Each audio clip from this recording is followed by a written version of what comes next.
안녕하세요. 루니버스 NFT 데모데이 키노트를 맡은 람다256 CTO 오재훈입니다. 람다256은 누구나 블록체인을 쉽게 사용할 수 있는 환경을 만들겠다는 비전을 가지고 루니버스 플랫폼을 지속적으로 개선하고 있습니다. 최근에는 NFT 시장의 발전 트렌드에 맞춰서 NFT를 쉽게 발행하고 거래할 수 있는 기능들을 준비하고 있습니다. 오늘 데모데이에서는 루니버스 NFT와 루니버스 NFT 브릿지라는 두 가지 서비스를 출시하게 되어 발표하게 되었습니다. 그럼 이 두 가지 서비스에 대해서 간략히 살펴보고 키노트를 진행하겠습니다. 먼저 루니버스 NFT에 대해서 말씀을 드리겠습니다. 루니버스 NFT를 이용하면 REST API를 이용해서 루니버스 메인 체인에 NFT 컨트랙트를 배포하고 토큰을 쉽게 발행할 수 있습니다. 이전 버전에서는 루니버스 메인 체인에만 토큰을 발행할 수 있었는데 오늘 출시되는 루니버스 NFT 2.0을 이용해서 이더리움 메인넷이나 테스트넷에도 NFT 컨트랙트를 배포하고 발행할 수 있게 되었습니다. 자세한 내용은 이후 루니버스 NFT 기술 세션을 참고하시면 됩니다. 그 다음으로는 루니버스 NFT 브릿지에 대해서 설명드리겠습니다. 루니버스 NFT 브릿지는 이더리움과 루니버스 메인 체인 간의 NFT를 전송하는 기능을 제공합니다. 많은 분들이 경험하셨겠지만 이더리움 메인넷을 사용하려면 높은 가스비를 지불해야 합니다. 이더리움 메인넷에서 NFT 하나를 전송하는 데 지불해야 하는 수수료는 거의 6, 7만 원에 달합니다. 루니버스 메인 체인에서 동일한 NFT를 거래한다면 아주 적은 금액으로 충분히 NFT를 전송할 수가 있습니다. 루니버스 메인 체인에서 NFT를 거래하려면 루니버스 브릿지를 통해서 이더리움에서 발행된 NFT를 루니버스 메인 체인으로 가지고 오면 됩니다. 루니버스 NFT 브릿지 서비스에 대한 자세한 내용은 기술 세션을 참고하시기 바랍니다. 오늘 키노트에서 제가 다룰 내용은 웹 3.0 시대 친환경 NFT가 중요한 이유라는 주제로 발표를 진행하겠습니다. NFT 트렌드에 대해서 간단히 살펴보고 친환경 NFT가 필요한 이유에 대해서 자세히 설명을 드리겠습니다. 넌펀저블.com에 따르면 NFT 거래 금액이 2019년에 약 1억 4,156만 달러에서 2021년에는 3억 3,804만 달러로 약 4배 이상 성장을 했고 이 추세는 올해도 계속 이어질 것으로 예상이 되고 있습니다. 또한 투자은행인 제프리즈에 따르면 NFT 시장의 전체 크기는 2022년도에 약 350억 달러에서 2025년에는 2배가 넘는 800억 달러에 이를 것으로 예측하고 있습니다. 이 화면에 보이시는 그림들은 BAYC NFT들입니다. BAYC는 이더리움 블록체인에서 발행된 NFT입니다. 총 1만 개가 발행되었는데 현재 시가총액이 4조 원에 달하고 있습니다. SNS 서비스들에서 사용하는 사진을 프로필 사진 혹은 PFP라고 합니다. 트위터는 최근에 유료 회원으로 가입하면 자신이 소유한 NFT를 트위터의 프로필 이미지로 사용할 수 있는 기능을 제공하고 있습니다. 프로필 사진을 자신이 보유한 NFT로 설정하고 메타마스크와 같은 지갑을 이용해서 서명을 요구합니다. 서명으로 NFT 소유가 증명이 되면 프로필 사진을 육각형 모양으로 표시해 주어 이 프로필 사진이 NFT를 통해서 베리파이 됐다는 것을 증명해 줍니다. 이를 이제 베리파이드 프로필 픽처라고 하는데요. 앞으로도 많은 SNS 서비스들이 이런 방식의 서비스를 도입할 것으로 보입니다. 또한 메타버스가 일상화되면서 사람들이 가상 공간에 머무는 시간이 점점 더 많아질 것이고 가상 공간에 머무는 시간이 많아지게 되면 자신의 가상 공간을 꾸밀 다양한 아이템들을 사고 파는 것이 앞으로 일반화될 것으로 보이기 때문에 앞으로도 다양한 NFT들이 만들어지고 거래될 것으로 보입니다. 다음은 본 키노트의 주제인 NFT는 친환경적인가라는 질문에 대해서 같이 이야기를 나눠보겠습니다. 최근에 많은 이상 기상 현상들이 발생하고 있습니다. 허리케인이나 태풍의 강도가 강해지고 있고 홍수의 규모도 점점 더 강해지면서 기후변화로 인한 피해가 점점 더 커지고 있습니다. 기후변화로 인한 해수면 상승으로 해발 고도가 2, 3m에 불과한 투발루, 피지 등 남태평양의 여러 섬들이 수몰될 것으로 전망이 되고 있습니다. 이런 기후변화의 원인은 화석 연료 사용이 증가하면서 발생했던 탄소가 온실효과를 만들어내고 온실효과로 인해 지구의 기온이 상승하기 때문이라고 분석하고 있습니다. 많은 연구자들이 지구 평균 기온이 2도씨 상승하는 것이 지구 기후 시스템의 적응 한계의 마지노선이라고 합니다. 지구 평균 기온이 2도씨 이상 상승하게 되면 기후변화의 속도와 강도가 통제 불가능할 정도로 커지게 될 가능성이 높다고 합니다. 2015년 파리 협정은 전 지구 평균 지표 기온 상승을 산업혁명 전 대비해서 2도씨보다 훨씬 아래로 유지하고 나아가 1.5도씨 아래로 역제하기 위해 노력해야 한다는 목표를 설정했습니다. 1.5도씨에서 2도씨를 기후 저지선이라고 부르고 있습니다. 지구 평균 온도 상승을 산업혁명 전 대비 1.5도씨 아래로 억제하기 위해서는 전 세계가 함께 2050년까지 탄소 중립을 이루어야 합니다. 전 세계 K-팝 팬들이 주도하는 기후행동 플랫폼 K-팝 포 플래닛은 올해 3월에 죽은 행성 위에 K-팝은 없다라는 캠페인을 시작할 것이라고 발표를 했습니다. K-팝 포 플래닛은 한국의 엔터테인먼트 업계도 기후 위기 대응을 위해 함께 행동할 것을 요구하면서 상품 제작에 플라스틱 사용을 최소화하고 콘서트와 투어를 위한 저탄소 옵션을 찾는 등의 운영 방식의 변화를 제안을 하고 있습니다. K-팝 팬들은 아티스트를 향한 지지와 사랑이 선한 영향력으로 전파되기를 소망하고 있고 아티스트의 기념일이나 신곡 발매일에 맞춰 나무를 심거나 멸종 위기에 놓인 동물을 돕고 있습니다. 이런 팬들의 선행으로 아티스트들이 더욱 빛나는 존재가 되기를 바라기 때문입니다. 최근에 엔터테인먼트 산업계를 중심으로 연예인의 NFT를 발행하는 시도들이 있습니다. K-팝 팬들은 이더리움을 이용해서 NFT를 발행하는 것이 기후변화에 역행한다고 생각하고 있기 때문에 NFT 발행에 반대하는 경우도 있습니다. 다음은 이더리움이 사용하는 전력량에 대해서 알아보겠습니다. 이 표는 이더리움이 사용하는 전력량을 시간에 따라 표시한 그래프입니다. 지금 최근에 거의 110테라바이트 이상의 전력량을 사용하고 있는데요. 이더리움은 이 많은 전력을 어디에 사용할까요? 이더리움이 사용하는 대부분의 전력은 블록 채굴에 사용이 됩니다. 이더리움 블록 채굴은 POW라는 작업 증명 방식으로 이루어지며 수많은 경쟁 채굴자들이 블록을 먼저 채굴하기 위해서 많은 장비를 동원하고 있고 컴퓨터 가동을 위해서 엄청난 양의 전력을 사용하고 있습니다. 또한 수만 대의 컴퓨터를 동작시키면서 발생하는 열을 식히는 데에도 많은 양의 전력이 사용됩니다. 이 차트는 investing.com에서 가져온 이더리움 가격 차트입니다. 이 두 그래프를 비교를 해보시면 이더리움의 전력 사용량 그래프와 이더리움의 가치 그래프의 모양이 거의 유사하게 움직이는 것을 볼 수 있습니다. 이더리움의 가치가 올라갈수록 채굴에 대한 보상이 커지기 때문에 더 많은 채굴자들이 참여하게 되며 이로 인해서 사용되는 에너지는 점점 더 커지게 될 것입니다. 이더리움 메인넷이 사용하고 있는 전력 사용량은 꾸준히 증가하고 있습니다. 위의 그래프를 보시면 2019년부터 정체 상태에 있다가 2021년에 꾸준히 상승해서 100테라바이트를 넘어선 이후로는 계속 100테라와트 이상을 유지하고 있습니다. 이더리움이 사용하는 연간 에너지 사용량은 111.53테라와트입니다. 이 전력 사용량은 네덜란드가 사용하는 전력 사용량과 비슷합니다. 네덜란드는 세계에서 31번째로 전력 사용량이 많은 국가이며 1년에 110.682테라와트를 사용하고 있습니다.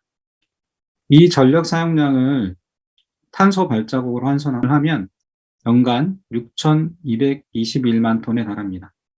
이 수치는 벨라루스에서 1년 동안 발생하는 탄소 발자국의 양과 비슷합니다. 각 국가에서 발생하는 탄소 발자국의 양은 발전에 사용하는 연료에 따라 차이가 많이 발생합니다. 밑에 쪽을 보시면 트랜잭션 하나당 하나를 처리하기 위해 사용되는 전력 사용량이 나타나 있습니다.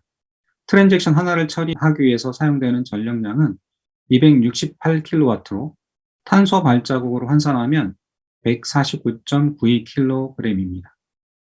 우리나라 1인당 전력 사용량이 9,826kW입니다. 이를 기준으로 하면 이더리움 트랜잭션 하나를 처리하는 데 사용되는 전력량이 우리 개인이 10일 정도 사용하는 전력량에 해당됩니다. 미국 기준으로는 약 9일 정도가 되고요. 우리가 1년 동안 사용하는 전력량만큼만 이더리움 트랜잭션을 발생시킬 수 있다면 1년에 36건만 거래할 수 있습니다. 이 정도로 이더리움 트랜잭션 채굴을 위해서 소요되는 전력량은 굉장히 막대합니다. 이 표는 전 세계 국가에 사용하는 전력량과 비트코인과 이더리움에 사용하는 전력량을 비교한 것입니다. 비트코인이 사용하는 전력량은 세계 23위인 태국보다도 많은 전력량을 사용하고 있고요. 이더리움 같은 경우에는 111테라와트로 네덜란드와 거의 유사한 전력을 사용하고 있습니다. 이더리움을 이용해서 NFT를 발행하고 거래한다면 기후변화 방지 노력에 역행하는 행동을 하게 되는 것입니다. 그럼 지금부터는 루니버스 메인 체인이 그린 NFT 플랫폼으로서 사용하는 전력 규모에 대해서 살펴보고 이더리움과 비교를 해보겠습니다. 루니버스 메인 체인은 POA 합의 방식을 사용하며 25개 밸리데이터로 구성되어 있습니다. POA 방식은 POW와 같은 경쟁 방식이 아니라 사회적인 신뢰도가 높은 기관들이 밸리데이터로 참여하여 블록 채굴을 담당하는 구조입니다.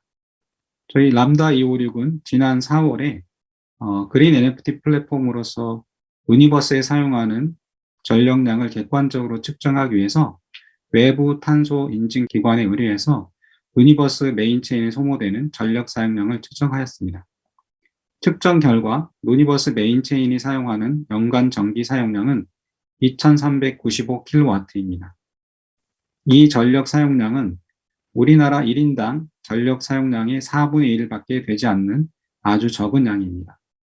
탄소 발자국으로 환산한다면 약 1.1톤으로 아주 적은 양이라는 걸 알 수가 있습니다. 유니버스의 전력 사용량을 이더리움 메인넷과 비트코인과 비교를 해보겠습니다.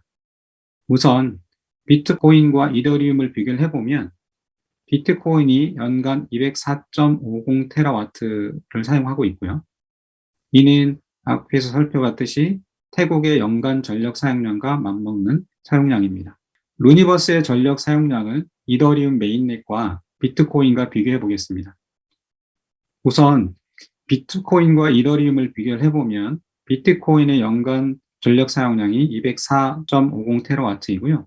이더리움은 111테라와트 정도입니다. 이더리움이 비트코인에 비해서 반 정도의 전력을 사용하고 있고요. 이더리움의 전력 사용량과 유니버스의 전력 사용량을 비교해 보면 유니버스가 4,700만 분의 1 정도의 전기를 사용하고 있어서 매우 전력이 효율적인 것을 알 수가 있습니다. 에베레스트 산에 비유를 하면 비트코인이 에베레스트 산 정상이라면 이더리움은 에베레스트 산 높이의 절반 정도에 해당하고 유니버스는 약 0.5mm 두께의 나뭇잎 정도에 지나지 않습니다. 다음은 이더리움과 유니버스의 CO2 배출량에 대해서 비교를 해보겠습니다. 유니버스 메인 체인이 1년간 배출하는 탄소 배출량은 약 1.1톤입니다. 이는 우리나라 1인 가구가 배출하는 탄소 배출량 13.6톤의 13분의 1 정도에 지나지 않습니다. 이더리움이 배출하는 탄소 배출량을 살펴보면 이더리움은 연간 6,200만 톤의 탄소를 배출을 하고 있습니다. 이를 유니버스와 비교해보면 유니버스의 약 5,600만 배 정도 더 많은 탄소를 배출하고 있습니다. 이더리움이 배출하는 연간 탄소 배출량을 가구 수로 환산하면 약 465만 가구가 됩니다. 즉, 이더리움이 1년간 배출하는 탄소 배출량과 우리나라 465만 가구에서 배출하는 배출량이 같다는 뜻입니다. 저희가 데모데이를 사전에 공지를 드렸고요. 사전 공지하면서 질문들을 고객들한테 받았습니다.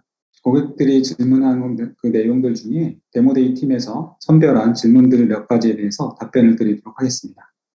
먼저 첫 번째 질문입니다. 그린 유니버스를 위한 웹 3.0이 이번 웨비나의 주제인데요.